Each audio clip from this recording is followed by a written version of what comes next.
ಆಶೀರ್ವಾದವನ್ನು ಪಡೆದು ಮೃಗಬೇಟೆಗೆ ಹೋಗಿ ಬರ್ತೇನಮ್ಮ ಅಂತ ಹೇಳಿ ಹೋದವ. ಮೃಗಬೇಟೆಯನ್ನು ಆಡಿ ಬಂದಿದ್ದಿ ಮಗನೇ.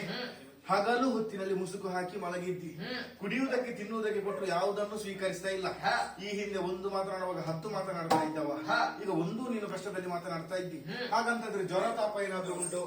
ಯಾವುದು ಇಲ್ಲ ಮಗನೇ. ನಿನ್ನ ಮುಖವನ್ನು ನೋಡುವಾಗ ಅರ್ಥೈಸಿಕೊಂಡೆ ಏನೋ ಒಂದು ನಿನ್ನ ಮುಖದಲ್ಲಿ ಚಿಂತೆ ಅಡಗಿದೆ. ಏನು ದುಃಖ? ತಾಯಿಯಾದ ನನ್ನಲ್ಲಿ ಹೇಳು ಮಗನೇ.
ಕಾಡಿಗೆ ಹೊರಟವ ಬೇಟೆಯಾಡಿ ಆಯಾಸಗೊಂಡು ಕುಳಿತಿರುವಂತಹ ಸಂದರ್ಭದಲ್ಲಿ ನಕ್ಷತ್ರಗಳ ಮಧ್ಯೆ ಶೋಭಿಸುವ ಚಂದ್ರನಂತೆ ಅನೇಕ ಸಖಿಗಳನ್ನು ಕೂಡಿಕೊಂಡೊಬ್ಬಳಾಕೆ ತರುಣಿ ಬಂದಿದ್ದಳಮ್ಮ. ಆಕೆಯನ್ನು ಕಂಡು ಆಕೆಯಲ್ಲಿ ಪರಿಚಯವನ್ನು ಕೇಳಿಕೊಂಡಾಗ ತೋಂಡಾ ದೇಶದ ಅಧಿಕಾರಿಯಾದಂತಹ ಆಕಾಶರಾಯ ಮತ್ತು ಧರಣಿ ದೇವಿಯ ಮಗಳಂತೆ ಪದ್ಮಾವತಿ ಎನ್ನುವ ಹಾಗೆ ಆಕೆ ಹೆಸರು. ಆಕೆಯ ರೂಪಲಾವಣ್ಯಕ್ಕೆ ನಾ ಮನಸೋತಿದ್ದೇನಮ್ಮ. ಆಕೆಯನ್ನೇ ಮದುವೆಯಾಗಬೇಕು ಎನ್ನುವ ಹಾಗೆ ನಿರ್ಧರಿಸಿದ್ದೇನೆ.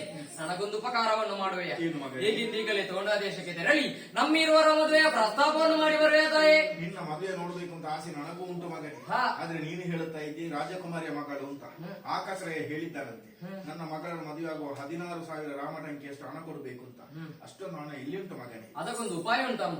ಮಿತ್ರನಾದಂತಹ ಕುಬೇರನಿದ್ದಾನೆ, ಬೇಕಾದಷ್ಟು ಹಣವನ್ನು ಸಾಲ ಕೇಳಿದರಾಯ್ತಲ್ಲ. ನಿನ್ನ ಮಿತ್ರತ್ವದಲ್ಲಿ ಕುಬೇರ ಸಾಲವನ್ನು ಕೊಡಬಹುದು, ಆದ್ರೆ ತೀರಿಸುವ ಬಗೆ ಹೇಗೆ ಮಗನೇ? ಅದಕ್ಕೊಂದು ದಾರಿ ಇದೆ. ಮುಂದೆ ನಾನು ಪದ್ಮಾವತಿಯನ್ನು ಮದುವೆಯಾದ ಬಳಿಕ 7 ಬೆಟ್ಟಗಳ ಮಧ್ಯದಲ್ಲಿರುವಂತಹ ತಿರು ಎನ್ನುವಲ್ಲಿ ಸಂಕಟ ಹರಣನಾಗಿ ವೆಂಕಟ ರಮಣನಾಗಿ ನೆಲೆಗೊಳ್ಳುವುದಕ್ಕಿದ್ದೇನೆ. ಮುಂದಕ್ಕೆ ಆ ಕ್ಷೇತ್ರವು ತಿರುಪತಿ ಎನ್ನುವ ಹಾಗೆ ಪ್ರಸಿದ್ಧಿಯನ್ನು ಪಡೆಯುವುದಕ್ಕಿದೆ. ನನ್ನನ್ನು ನಂಬಿ ಬಂದಂತಹ ಭಕ್ತಾದಿಗಳು ಹರಕೆ ರೂಪದಲ್ಲಿ ತೆಗೆದಿಟ್ಟಂತಹ ಹಣ, ಅದುವೇ ಮುಡಿಪು. ಅದನ್ನು ನನ್ನ ಪದದ್ವಯಗಳಿಗೆ ಅರ್ಪಿಸುವವರಿದ್ದಾರೆ. ನಂತರ ಆ ಹಣವನ್ನು ಸಮುದ್ರ ರಾಜನ ಮುಖೇನವಾಗಿ ಕುಬೇರನ ಭಂಡಾರವನ್ನು ಸೇರಿಸಿ ಸಾಲದಿಂದ ಮುಕ್ತನಾಗುತ್ತೇನಮ್ಮ. ನಿನ್ನ ಮಾತುಗಳು ಸಂತೋಷವಾಯ್ತು ಮಗ. ಇನ್ನೂ ತಡ ಮಾಡುವುದಿಲ್ಲ. ಈಗಿಂದೀಗಲೇ ತೋಂಡಾ ದೇಶಕ್ಕೆ ಹೋಗ್ತೇನೆ. ನಿನ್ನ ಕಲ್ಯಾಣದ ಕುರಿತು ಮಾತಾಡಿಕೊಂಡು ಬರ್ತೇನೆ. ಶ್ರೀನಿವಾಸ ಕಲ್ಯಾಣದಾಗಿ ಲೋಕಕ್ಕೆ ಕಲ್ಯಾಣವಾಗಲಿ.